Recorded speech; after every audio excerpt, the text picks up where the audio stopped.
시사투데이 주파수 89.3MHz로 함께 하실 수 있습니다. 유튜브와 페이스북, 카카오TV 통해서 보이는 라디오도 함께 실시간 방송되고 있고요.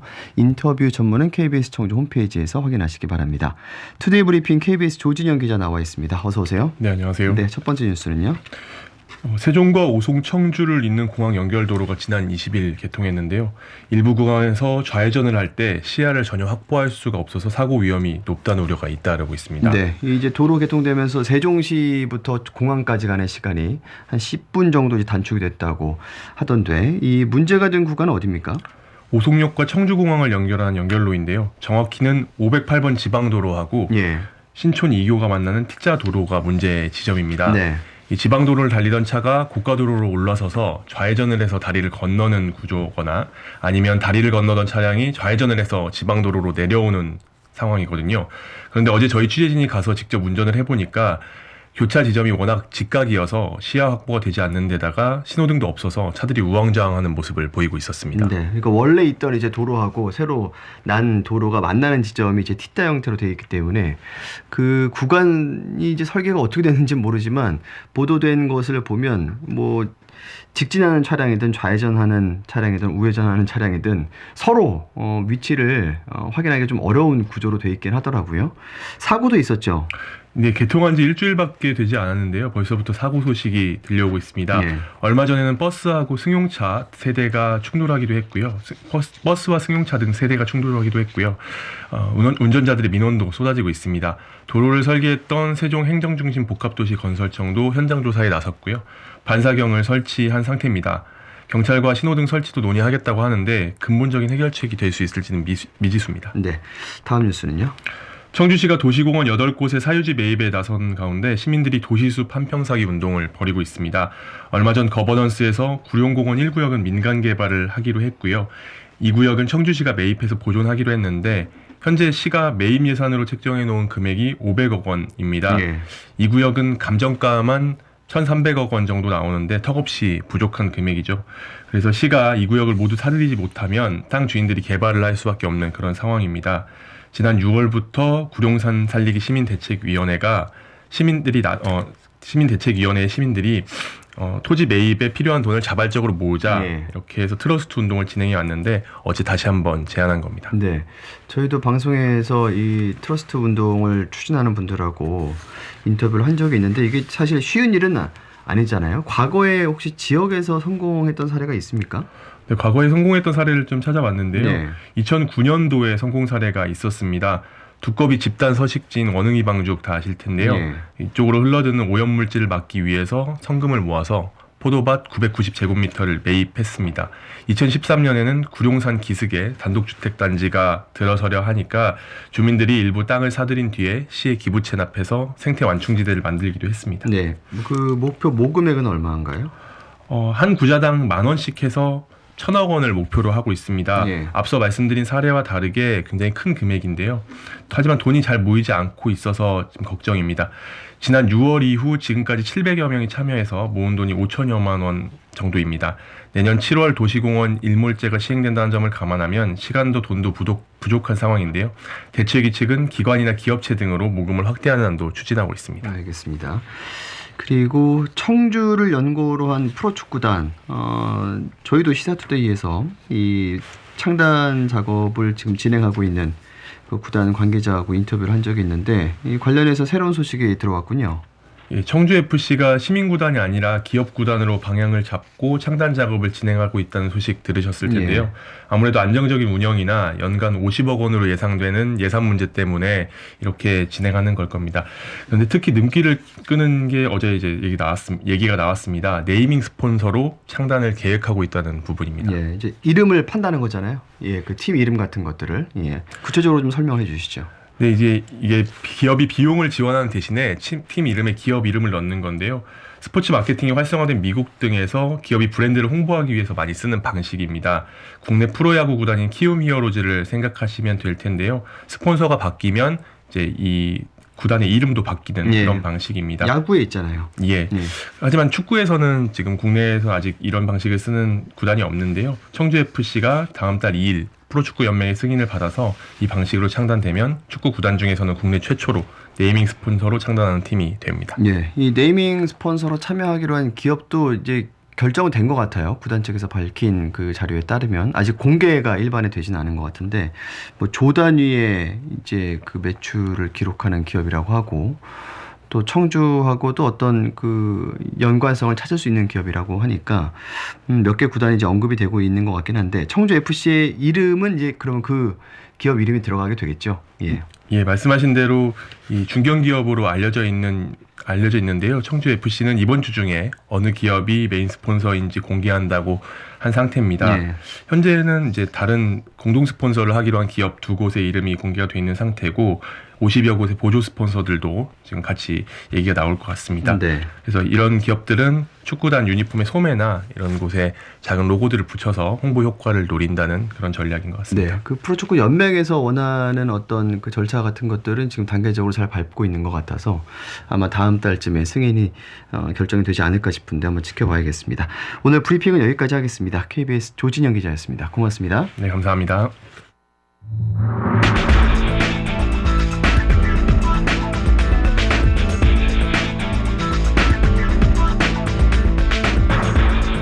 청취자의 시선으로 뉴스를 보겠습니다.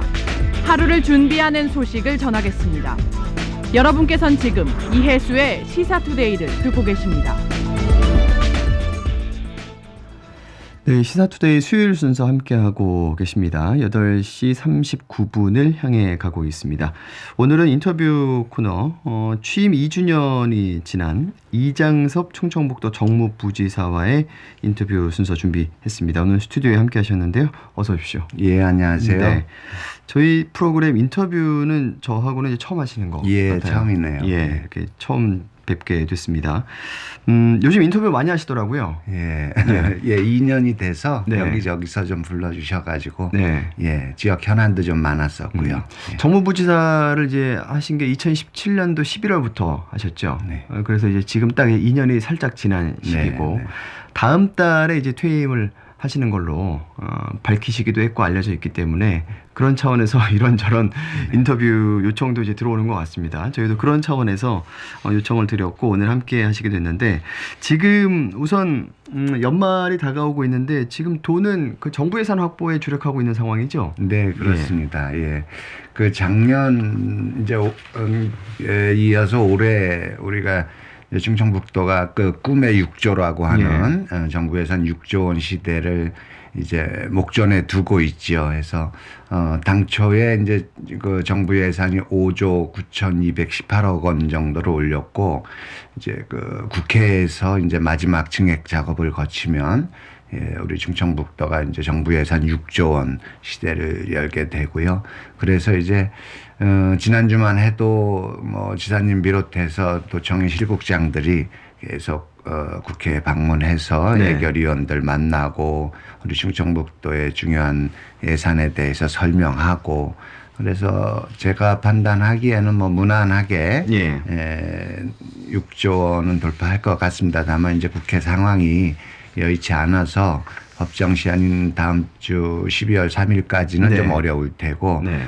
국회 상황에 따라서 조금 한 일주일 정도 더 지연되지 않을까 이렇게 생각하고 있습니다. 법정 시한은 좀 넘기겠지만 그래도 지금 도에서 목표로 하고 있는 예산 확보는 큰 어려움 없을 것 같다 이런 네, 말씀이시죠? 예. 주로 그 예산은 어느 분야에 지금 도에서는 주력을 하고 있습니까? 뭐 골고루긴 합니다. 작년 대비해서 보면 전체 예산이 한 12% 정도 증가한 금액이고요. 그 중에서도 SOC 그러니까 우리 충북선 철도 고속화라든지 충청 내륙 고속화도로 뭐 이런 대형 SOC 사업이 한 23% 정도 올랐죠. 예, 그래서 이제 그런 부분들에 대해서 집중하고 또 뭐 농업 예산도 그렇고 뭐 복지 예산 포함해서 특히 이제 우리 올해 작년 초에 우리 도민들이 열망했던 소방복합치유센터 혁신도시에 짓는 그게 이제 바로 오늘 아마 발표날 텐데 예비 타당성 조사를 넘어섰습니다 해서 그거는 이제 그동안의 예비 타당성 조사 진행 중이었기 때문에 정부 예산에 포함되지 않았고요. 예. 그래서 이번에 이제 국회에서 포함을 시키는 것, 그것들이 좀 이제 특별하고 관심 있는 예산이라고 볼 수 있겠습니다. 예. 그 이시종 지사께서도 그렇지만 그 충북 도정은 특히 이제 경제 쪽에 오랜 시간 이제 집중을 하고 있는 것 같아요. 뭐 충북 경제 4%도 그렇고 바이오 산업 육성도 그렇고요. 그런데 항상 그 정부 예산 확보할 때 이야기 나오는 것을 보면 특히 뭐 기재부 이런 쪽에 이 충북 출신의 공무원이 잘 없다. 네, 네, 그래서 네. 예산 확보 과정이 굉장히 어렵다. 이런 이야기들을 많이 지사께서는 하시더라고요. 이 부지사께서도 뭐 작년 또 올해 이렇게 예산 확보에 있어서 힘을 좀 쓰셨을 텐데 어떻습니까? 예산 확보 과정이 다른 지역에 비해서 녹록치는 않는 게 현실적으로 그렇습니까? 예, 그게 결과적으로 나쁜 건 아닌데, 네네. 예, 처음에 이제 가서 이게 충북도의 어떤 정부 사업에 대해서 설명할 때, 네. 이 충북 출신이 있으면 쉽게 알아듣지 않겠습니까? 아무래도 손이 안으로 굽는다고. 예. 그런 것들이 있는데 정말 우리 충북 출신들이 뭐 기재부뿐만이 아니라 정부에 많이 없습니다. 예, 그리고 또 뭐 정부 관료들뿐만이 아니라 이제 그 장관이나 개각 시기가 되면 예. 예, 충북 출신을 좀 찾아보는데 정말 찾기가 쉽지 않은 실정이어서 예, 뭐 좀 어려운 점이 있고 그러나 뭐 또 나름대로 극복하는 방법들이 있기는 합니다만은 충북의 미래를 생각하면 정말 우리가 충북 출신 어떤 충북의 인재를 좀 많이 키워야 되지 않는가 이런 생각을 늘 하게 됩니다. 네. 근데 나중에 막상 결과가 나오는 것을 보면 뭐 그렇게 나쁘진 않은 결과들이 예, 나오니까 예. 좀 엄살 부리시는 거 아닌가 예. 이런 생각도 하게 되고요. 그 지금 2년이 좀 넘었는데 가장 기억에 남는 일은 어떤 걸 꼽으실 수 있겠습니까?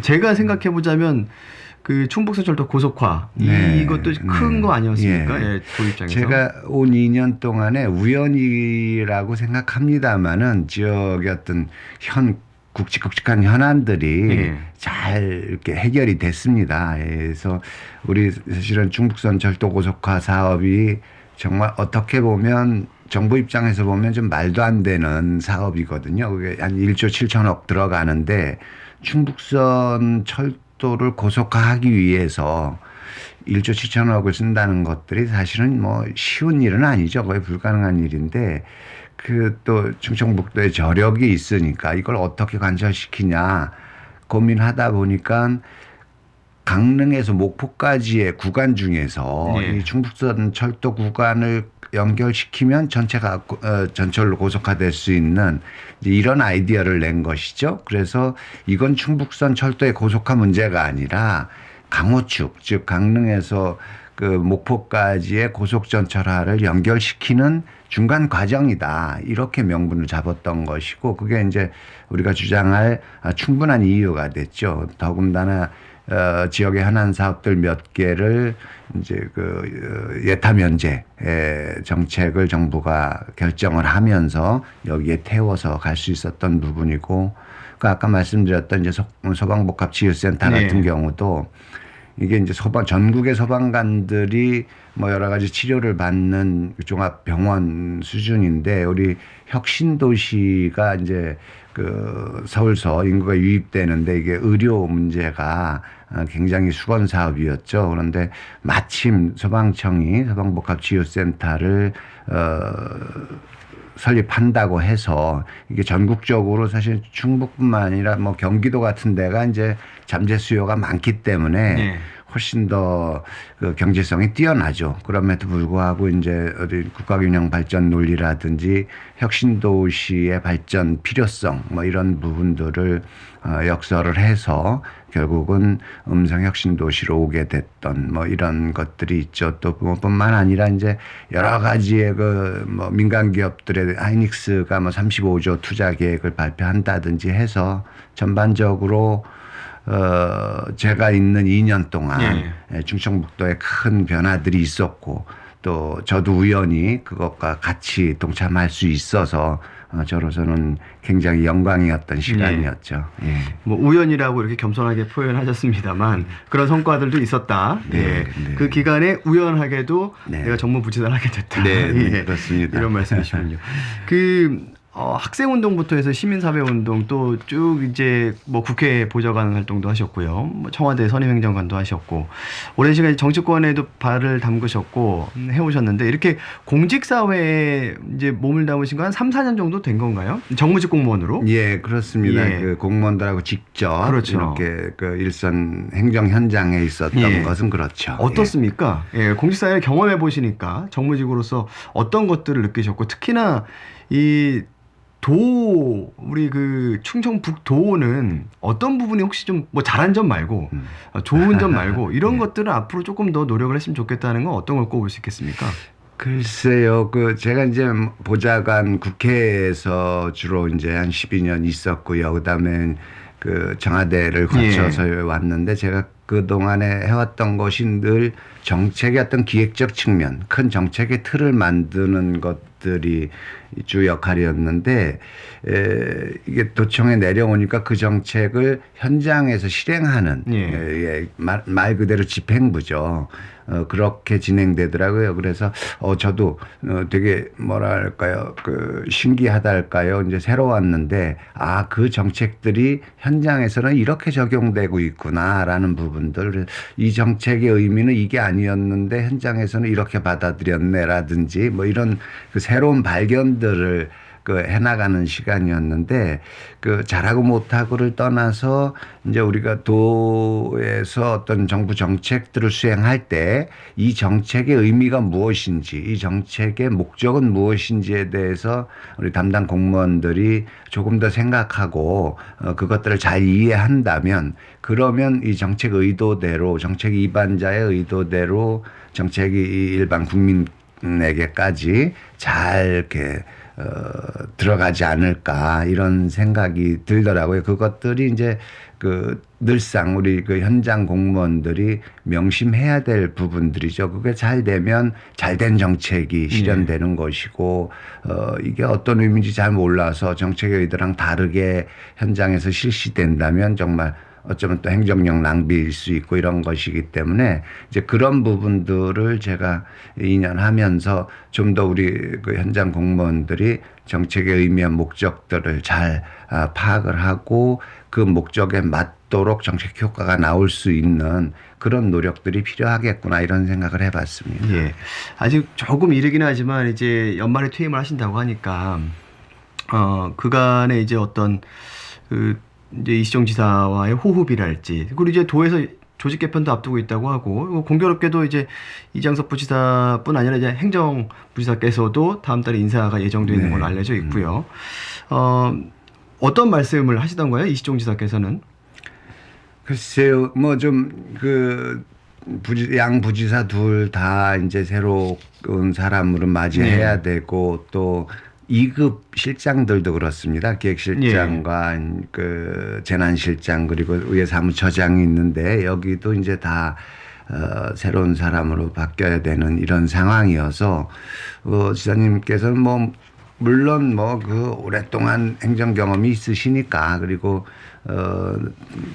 남아 있는 실국장들이 잘 도정에 대해서 파악을 하고 있어서 특별한 문제는 없으리라고 보는데 그래도 심리적으로 같이 도정의 어떤 큰 축을 이루고 있던 이제 요직에서 사람이 바뀐다라는 부분들은 아무래도 좀 걱정은 되지 않겠나 싶습니다. 해서 지사님도 꼼꼼히 이제 후임자에 대해서 잘 보시면서 좋은 후임자를 맞을 수 있도록 노력 중이시고 저한테도 좀 좋은 사람을 찾아보시라 그렇게 주문도 하십니다. 네. 애초에 이제 정무부지사직을 맡고 시작하실 때 이 시기에 퇴임도 미리 계획을 하셨었나요?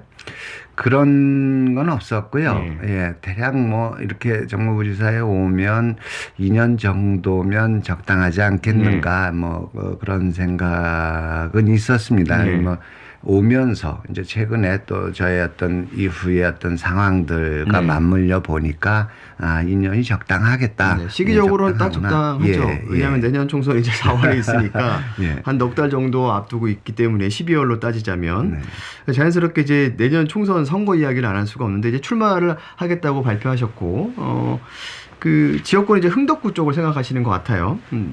제천 출신이기 때문에 과거에는 제천 쪽 이야기도 나왔던 것 같은데 지금은 그쪽은 아니고 이제 청주 출마를 염두에 두고 계신 거죠? 예. 예. 예, 그렇습니다. 그럼 출마를 제가 공식적으로 출마하겠다 이런 표현을 한 적은 없는데, 그렇죠. 예, 전체 상황들이 그리고 네. 뭐 저 생각도 그렇게 좀 모아져 가고 있어서, 예, 그 부분을 뭐 부정할 일은 아니라고 생각이 들고요. 제가 이제 제천이 고향이긴 하지만은 철 들고 지금까지는 네. 이제 계속 청주에서 살았기 때문에 사실은 청주가 편하고 네. 청주가 익숙하기도 하고 우리 청주 시민들하고 잘 호흡이 맞아서 현재까지 잘 왔다고 생각하기 때문에 그래서 뭐 제가 어떤 국회의원 선거에 나가게 예. 된다면 청주가 좋겠다. 예. 그런 생각을 했습니다. 예, 세간에서 이제 제일 요즘 보도도 많이 나오고 궁금해하는 것은 그럼 지역구 정리 어떻게 할 것인가, 이 지역구 정리가 어떻게 될 것인가, 여기에 관심이 많이 쏠려 있는 것 같아요. 지금 현 도정환 의원의 지역구이기도 하니까. 예.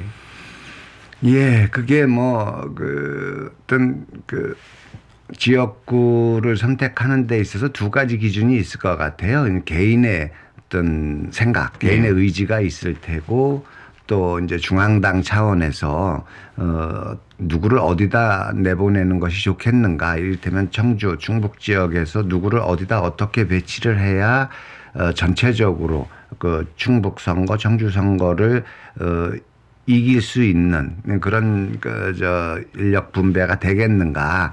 뭐 이런 것들이어서 지금 저는 이제 제 개인의 생각들은 있겠습니다만은 그것들을 떠나서 또 중앙당의 어떤 생각이 있기 때문에 이 둘 부분들을 잘 조합을 시키면 저나 또 저와 또 상대가 되는 또 다른 어떤 희망자도 마찬가지겠는데 그런 부분들이 잘 조화롭게 결정할 수 있는 과정에 있지 않나 이렇게 생각이 듭니다. 해서 지금은 이제 여기 아니면 안 돼라든지 너 아니면 안 돼 뭐 이런 생각들을 갖는 시기는 아니고 조금 더 그럼 흥덕이 아니더라도 중앙당에서 어떤 교통 정리가 좀 된다면 다른 데로도 출마하실 생각은 충분히 있으시다는 말씀이신가요?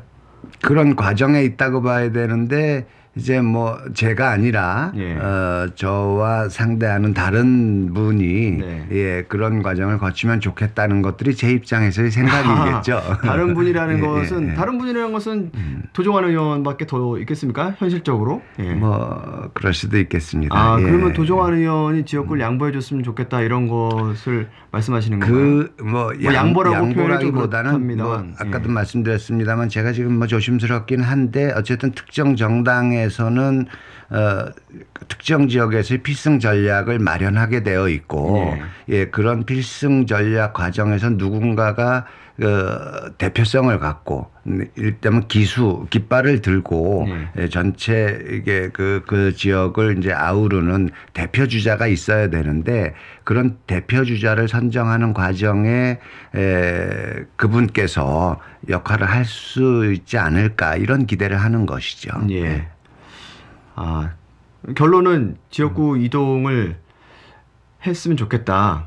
도정환 의원이 한 지역을 두 후보가 원한다면 필연적으로 어떤 과정 속에서 누군가는 다른 지역으로 이동을 해야 되는 것이죠. 경선은 어떻습니까? 경선도 필요하다면 해야 된다고 보시나요?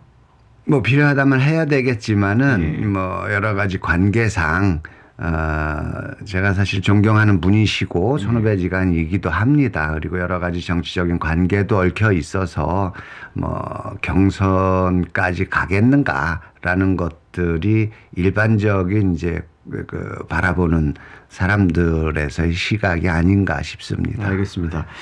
굉장히 조심스럽게 말씀을 하셨습니다만 말씀하신 그 취지를 요약해 보자면 흥덕구 출마를 강하게 원하고 계시고 흥덕구에 있는 현 의원이 지역구를 좀 이동해 줬으면 좋겠다. 이렇게 이해를 해도 되겠죠? 예, 뭐 그건 이해하시는 분들의 들으시는 마음이니까요. 분들께서 판단하시겠죠. 알겠습니다. 오늘의 시간이 다 돼서요. 여기까지 말씀 나누고요. 혹시 12월에 또 이제 퇴임하신 이후에 조금 더 편하게 말씀하실 수 있는 그 시간이 된다면 한번 모시고도 말씀 나누도록 하겠습니다. 예, 그렇게 하겠습니다. 충청북도 이장섭 정무부지사였습니다. 고맙습니다. 고맙습니다. 시사투데이 오늘 순서 마칩니다. 내일 아침에 인사드리겠습니다. 안녕히 계십시오.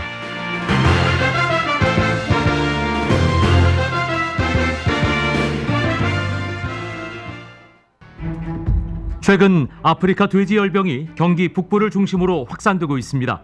아프리카 돼지열병은 돼지와 멧돼지에 감염 시 발열이나 전신에 병변을 일으키는 질병으로 치사율이 최대 100%에 이르는 무서운 가축 전염병입니다.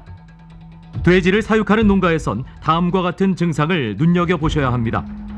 먼저 돼지들이 한데 겹쳐 있거나 귀에 점상 출혈 또는 사지 말단부 및 복부에 발적 혹은 충혈이 보일 때 아프리카 돼지열병을 의심하셔야 됩니다.